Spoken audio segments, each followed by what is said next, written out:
पर्यटन उभा करायला 5 वर्ष जाणार आहे ते, आणि राहिलेल्या 5 वर्षात आम्हाला मोबदला किती येणार.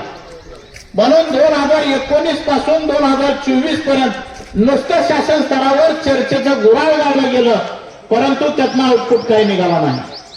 मग 2024ला पुन्हा एकदा शासनाने असा निर्णय घेतला की 11 वर्षाच्या करारावर ह्या खाजगी भागीदार उद्योजकांना ज्या जमिनी द्यायच्या आहेत त्याच्याऐवजी 49 वर्षाच्या कराराने त्या भागीदारी तत्वावर उजनी धरणाचं पर्यटन केंद्र करायचं हे ठरवलं.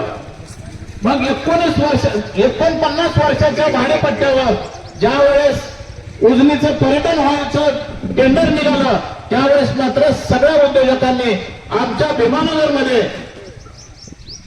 म्हणजे ज्या गाड्या आमच्या भीमानगर मधल्या या धरण रस्त्यांनी बघितलेल्या सुद्धा नाही तेवढ्या आधीच्या किमतीच्या कार गाड्या, भारी गाड्या या भीमानगरमध्ये उजनी परिसरात आणि शिराळ परिसरात फिरायला लागल्या. काय बातम्या उद्योगपती तर हेलिकॉप्टरने आमच्या इथं आलेले आहेत सर, आणि हेलिकॉप्टरने येऊन या उजनीचा सगळा बॅकवॉटर पूर्व आणि पश्चिम भागात जमीन किती आहे, आज कुणाचं इथं प्रभाव क्षेत्र आहे, या सगळ्या तपासण्या त्यांनी केल्या. त्यांनी पुन्हा जीपीएस सिस्टीमद्वारे सुद्धा त्यांनी स्वतः त्यांच्या एजन्सी टाकून काही मोजलं. मी सगळ्या शेतकरी बाबांना आवर्जून आठवण आणून देईन तुम्हाला की मागच्या 6-7 महिन्यापूर्वी किंवा 1 वर्षापासून तुम्ही बघा, आपण खाजगीत सुद्धा बसल्यानंतर चर्चा करतो. अरे काल संध्याकाळच्याला 10-11 वाजता वरून ड्रोन कॅमेरे फिरत होते.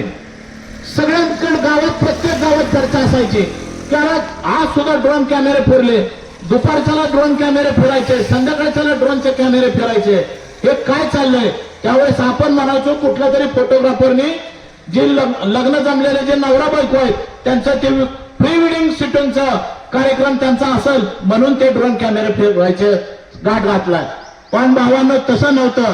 आपल्या सगळ्या धनग्रस्त शेतकऱ्यांना अंधारात ठेवून ही माथे फिरू उद्योजक की ते आपल्या घरावर उद्या खराटा फिरवायला आलेले आहेत, या सगळ्या उद्योजकांनी आपापल्या एजन्सी टाकून हे ड्रोन कॅमेऱ्यातून ह्या उजनी धरणाचा सगळा सीन, पाणी 100% पाणी भरल्यानंतर राहिलेल्या जमिनीचं क्षेत्र किती आहे आणि पाणी लो पॉवरला गेल्यानंतर सुद्धा जे गाळपेर जमीन आहे हे किती तयार होते, ह्याचे सगळे आकडेमोड ह्या प्रत्येक उद्योगपतींच्या आज त्यांच्या ऑफिसमध्ये हा डाटा कलेक्शन झाला. मग भावांनो मला सांगा, हे जर खाजगी भागीदारी तत्वावरची जर ही लोक इथं आली तर आपल्याला सुद्धा आज जे आपलं सगळं धरणग्रस्त आहेत ते तुटपुंज्या जमिनीवर आपली पोटपूजा करून प्रपंच चालवत आहेत.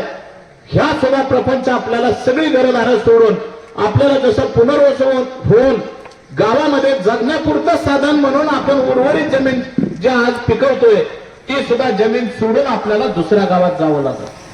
आणि असं असताना त्या 4 मार्चच्या मीटिंगमध्ये हे सगळं त्यांचं 100% ठरलं की 49 वर्षाच्या PPP म्हणजे प्रायव्हेट पब्लिक पार्टनरशिप ह्या तत्वावर हे उजनीचं पर्यटन करायचंय. मला जलसंपदा मंत्र्यांना या माध्यमातून आवर्जून सांगायचंय, या राज्याचे जलसंपदा मंत्री सुद्धा एका धरणाच्याच कडेला त्यांचं वास्तव्य आहे अहिल्यानगरमध्ये, त्यांनी ते सुद्धा एका धरणाचे प्रोजेक्ट अफेक्टेड आहेत. मला जलसंपदा खात्याच्या मंत्र्यांना आवर्जून सांगायचंय की त्यांनी उजनी धरणाचा जे जलपर्यटनाचं जे ही ड्रेन प्रोजेक्ट आहे तुम्ही तुमच्या निळवंडेच्या धरणावर ड्रेन प्रोजेक्ट करा आणि महाराष्ट्राला आदर्श धरण द्या, पण आम्ही 1 इंच सुद्धा जमीन या उजनी धरणातली जलपर्यटन केंद्राला देणार नाही. या बाबतीत सगळ्या शेतकरी बांधवांनी एकत्रित आलं पाहिजे. आता एकत्रित येत असताना आपल्यामध्ये दुरी कशी राजकीय मंडळी मांडतात याच्यावर सुद्धा उहापोह होणं गरजेचं आहे. 4 तारखेला